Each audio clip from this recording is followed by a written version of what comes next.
예, 할렐루야. 우리 귀한 하나님을 찬양하고 또 찬송합니다.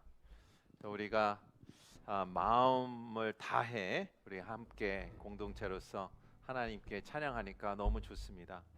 또 우리가 또 힘차게 내면에 있는 모든 것을 다 주님께 드리고 나가는 시간을 갖도록 해서 너무 하나님께 감사드립니다. 우리가 faith to faith, 믿음에서 믿음으로부터라는 주제로 계속 말씀 나누고 있는데요. 우리의 본문 말씀은 로마서 1장 17절의 말씀인데요. 저를 따라하시기 바랍니다. 나의 믿음은 믿음으로부터 믿음에 이르기까지이다. 아멘. 아멘. 나의 믿음은 믿음에서 믿음으로부터 이루어지는 것입니다.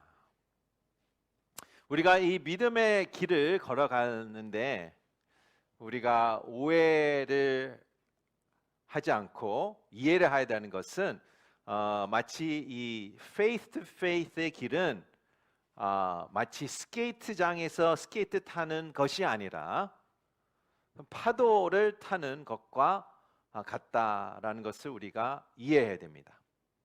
무슨 뜻이냐면 평탄하지 않다는 얘기예요. 거기에 그 기복이 있다는 얘기, up and down이 있다고 우리는 알아야 하는 것입니다. 그래서 우리의 믿음은 up이든 down이든 우리가 하나님의 믿음 안에서 계속 갈 수 있다라는 것을 얘기하고 있습니다. 영어 표현에 you win some, you lose some, 이길 때도 있고 질 때도 있다라는 뜻인데요. 이 속담은 내가 졌을 때 나를 위로하기 위해서 하는 말입니다.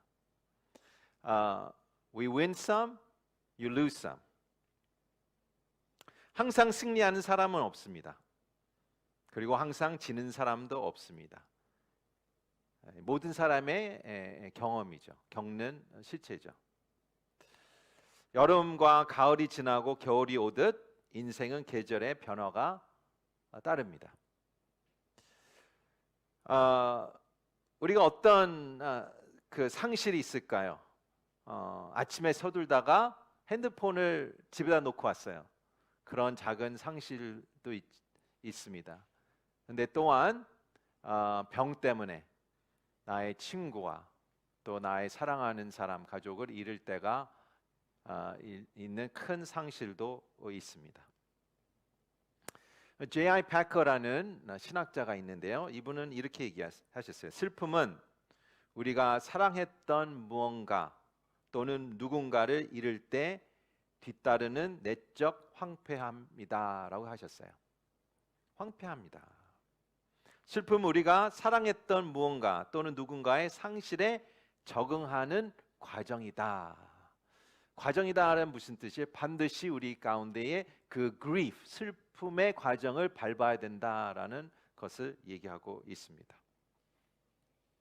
하나님께서 많은 말씀을 주셨는데 그 중에 특별히 시편과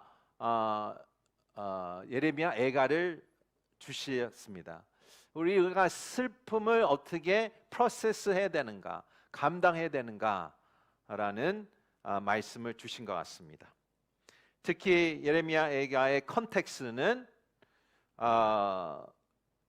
주전 580년도에 예루살렘이 포위되고 결국 바벨로니아에 그 멸망하는 그 큰 상실을 경험할 때에 예레미야 애가가 기록이 된 것이죠.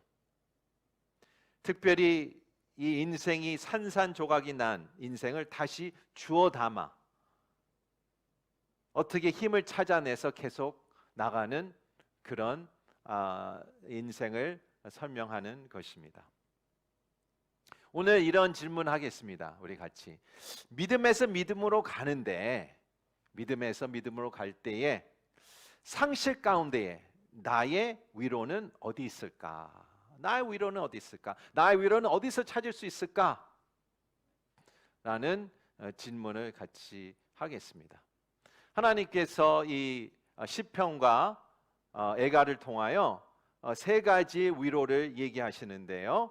우리 같이 세 가지 위로를 같이 보겠습니다. 첫 번째 위로를 같이 보겠습니다. 시작.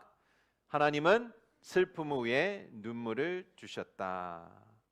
하나님께서 슬픔을 위해 눈물을 주셨다는 것을 얘기하고 있습니다. 눈물은 무엇입니까? 눈물은 영혼의 고통의 몸에 표현하는 것이죠. 눈물은 내가 마음이 아프다는 것을 표현하는 것이죠. 그래서 눈물은 하나님의 놀라운 선물이다라는 것입니다. 선물이다. 내 눈물 고통을 내 눈물로 릴리스 하는 거죠. 뽑아내는 것입니다. 여기 꽉 차 있는 고통을, 아픔을 뽑아내는 것입니다. 눈물로. 그래서 우리는 눈물의 수도꼭지를 여는 것 같이 눈물의 꼭지를 열어야 된다라고 하는 거예요. 참지 마십시오 라고 얘기하는 것이죠. 그래서 시편과 애가를 보면 눈물에 젖은 책이라고 생각합니다. 대표적으로 한번 시편 42편 3절 말씀 보겠습니다. 시작. 내 눈물이 밤낮으로 내 음식이 됐습니다. 밤낮을 울었다고 얘기합니다. 베개가 젖었다고 얘기합니다. 애가 1장 16절 말씀 보겠습니다. 시작. 이것들 때문에 내가 우니 내 눈에서 눈물이 물같이 흐른다. 이는 나를 위로할 사람, 내 영혼을 회복시킬 사람이 내게서 멀리 떨어져 있기 때문이다. 어디 있느냐 하는 얘기예요. 나를 위로하는 사람이 어디 있느냐. 애가 3장 보겠습니다. 시작. 딸 내 백성의 멸망으로 인해 내 눈에서 눈물이 강같이 흘러내립니다. 내 눈에서 눈물이 쉬지도 그치지도 않고 흘러내립니다. 여기서 얘기하는 것이죠. 눈물을 흘려야 된다. 하나님의 선물이다. 이 슬픔을 잠긴 사람들의 눈물은 예상치 못할 때 나오죠. 내가 핸드폰을 예약해서 요 시간에 울겠다. 그런 때가 어디 있습니까?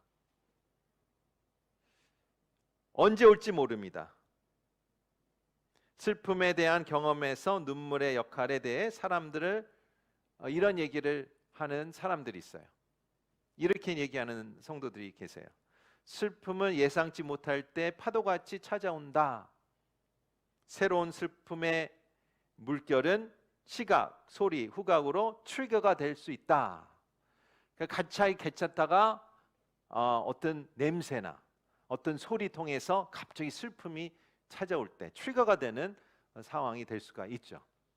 그 사람이 생각나든 그 사건이 생각이 나든. 또 이렇게 얘기하는 사람도 있습니다. 너무 충격을 받아 며칠 동안 눈물도 나오지 않았다. 이 마음이 멍한 거죠. 충격을 너무 받아서 눈물도 없다. 눈물이 나오지 않을 때가 있습니다. 애가 기자가 슬픔으로 인해 나를 황폐하게 한 온종일 기운이 없게 하셨다. 영어 표현은 fainted all day long. faint는 쓰러지는 거잖아요. 완전히 all day long. 이 슬픔에 잠겨서. 큰 상실의 충격은 잠시 감각을 얼어붙게 하여 행했던, 그러니까 나의 이 감각을 얼어붙게 하는 것이죠. 이 어는 거잖아요. 이 아이스크림이 하드같이 얼는 것 같이 꽁꽁 얼려서 어떤 감정이 나오지 않을 때가 있다는 것을 얘기하고 있습니다. 그러나 애가는, 예레미야에게는 이렇게 얘기합니다. 18절과 2장 18절 19절 같이 읽겠습니다. 시작. 너는 밤낮으로 눈물을 강물처럼 흘려라. 안도의 숨을 쉬지 말고 내를 쉬지 말라. 밤이 시작되는 시각에 일어나 부르짖어라. 주 앞에서 내 마음을 물처럼 쏟아 부어라. 하나님의 말씀이에요. 우리끼리 서로 이해하면 좋을 것 같아요. 새벽기도 때나 우리 수요 목양 예배 때나 약간 주일 예배 때는 약간 그럴 수도 있어요. 그러나 새벽기도나 수요 목양 예배 때 눈물 흘리고 애통하는 소리가 나면 우리가 다 이해하는 걸로 이해하시기 원합니다.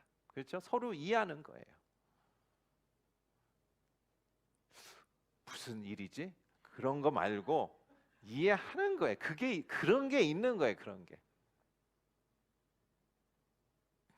왜냐하면 우리가 이 눈물을 꼭지를 잠그면 어디서 이 스트레스와 이 충격과 분노가 어디로 튀어나갈 것 같아요? 옆으로 튀어나오겠죠.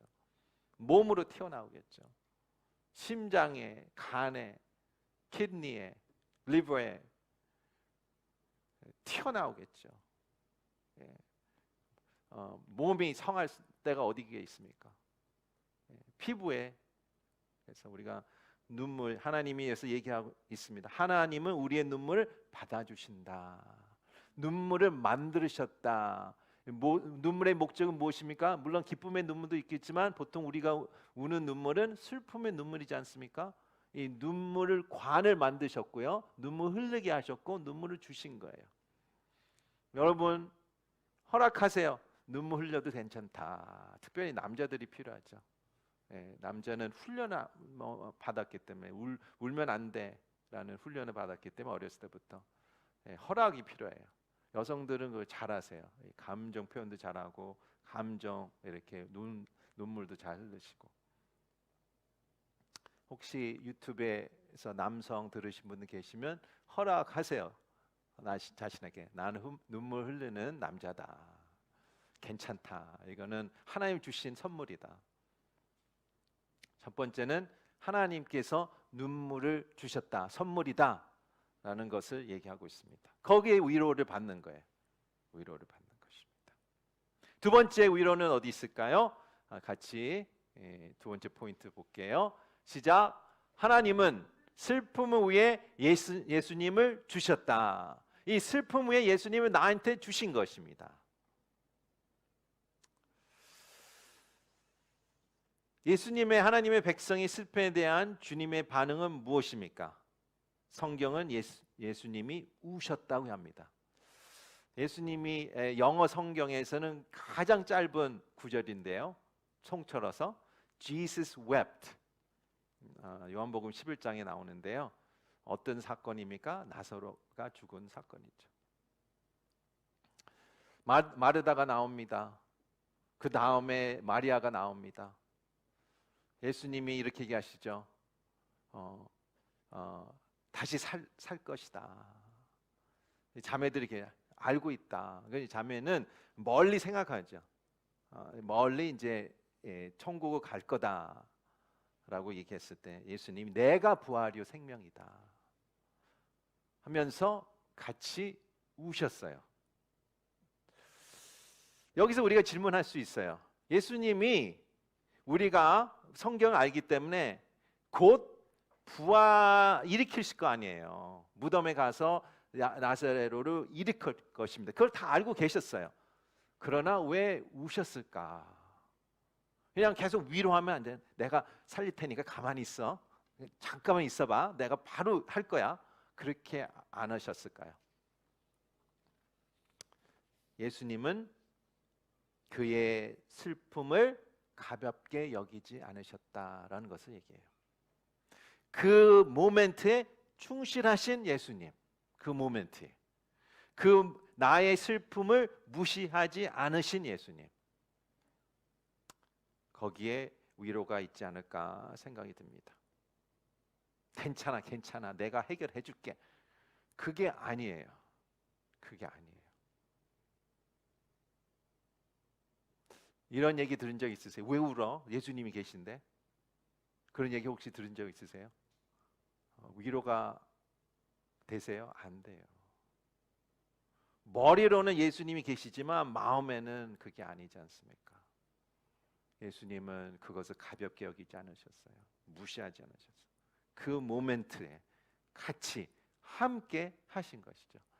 그래서 한국말 성경은 눈물 흘리셨다라고 표현이 그냥 약해요.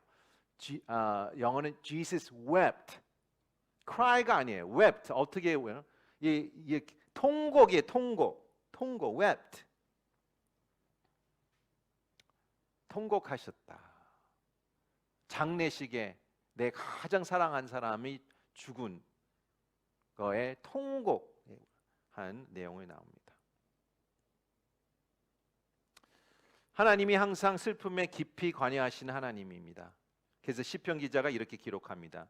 주께서 내 방황을 굽어 살피시니 내 눈물을 주의 병에 담으소서. 그것들이 주의 책에 적혀 있지 않습니까? 하나님께서 우리의 눈물을 담으신다.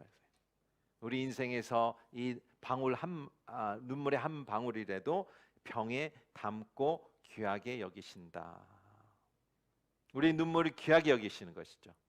그래서 여러 가지 하나님께서 아들을 보내신 이유가 있겠지만 그 중에 하나가 우리와 함께 그 울음을 참여할 수 있도록 공감할 수 있는 이유 때문에 예수님을 보내셨다라는 것을 우리가 알 수가 있습니다. 이사야 53장 3절에 이렇게 기록되어 있습니다. 그는, 예수님 얘기죠, 사람들에게 멸시를 당하고 버림을 받을 뿐 아니라 고통을 겪었고 언제나 병을 안고 있었다. 겟세마네 동산에서 주님이 이렇게 얘기합니다. 내 마음이 너무 괴로워 죽을 지경이다. 무슨 뜻이에요? 인간의 그 아픔, 슬픔, 그러니까 내가 마치 내 아픔 누가 알아줄까, 누가 이해할까라는 그 생각이 들 때 있잖아요. 나 같은 사람이 있을까? 그 감정마저 예수님이 안다라는 것이 얘기해요. 인간의 그 바닥에서 바닥을 치는 그 슬픔도 예수님도 이 땅에서 경험했다라는 것을 얘기하고 있습니다. 그래서 슬퍼하며 우는 것이 무엇인지 아시는 주님. 주님이 여러분의 슬픔을 다 공감을 하십니다. 옆에 분은 모를지라도 아시고 계신다. 우리는 위로가 어디 있습니까? 우리의 믿음의 생활은 기복이 있지 않습니다. 하이가 있고 로가 있고 올라갔다 내렸다 하는데 우리는 위로가 어디 있습니까? 하나님께서 눈물을 주셨습니다. 눈물을 흘리라고 하셨습니다. 주님 앞에서 눈물을 흘리고 애통하고 고통을 표현하라고 얘기합니다. 두 번째, 예수님을 주셨습니다. 우리의 고통과 아픔을 다 그대로 머리로 이해하는 게 아니라 마음으로 심령으로 본인도 체험한 예수님을 우리에게 주신 것입니다. 같이 우시는 예수님, 같이 고통을 겪는 예수님. 세 번째 위로는 어디 있습니까? 세 번째 위로 같이 보겠습니다. 시작. 하나님은 모든 슬픔이 끝나는 날을 주실 것이다. 할렐루야. 할렐루야. 눈물을 주셨습니다. 예수님 주셨습니다. 그 날, one day in the future, 모든 슬픔이 끝날 것이다. 그 날이 모든 눈물을 닦아 주실 것이다. 계시록 21장 4절의 말씀이죠. 눈물뿐 아니라 눈물관 자체를 없앨 것이다. 할렐루야. 그렇죠? 눈물 자체를 없애실 거예요. 눈물관 자체가. 닦아주는 것뿐 아니라 이 천국은 눈물 자체를 눈물? 그게 뭐지? 그럴 거예요. 아멘. 아멘. 그래서 하나님께서 고도가실 것은 눈물뿐만 아니라 눈물을 흐르게 하는 슬픔과 상실감도 가져가실 것이다. 그러니까 원인 제공도 다 없애야죠. 눈물뿐 아니라 원인 제공도 다 없애. 그럼 이 우리 성도들 뭐라 그래요? 주여 마라나타잖아요. 마라나타. 마라나타. 빨리 오십시오. 당장 오십시오.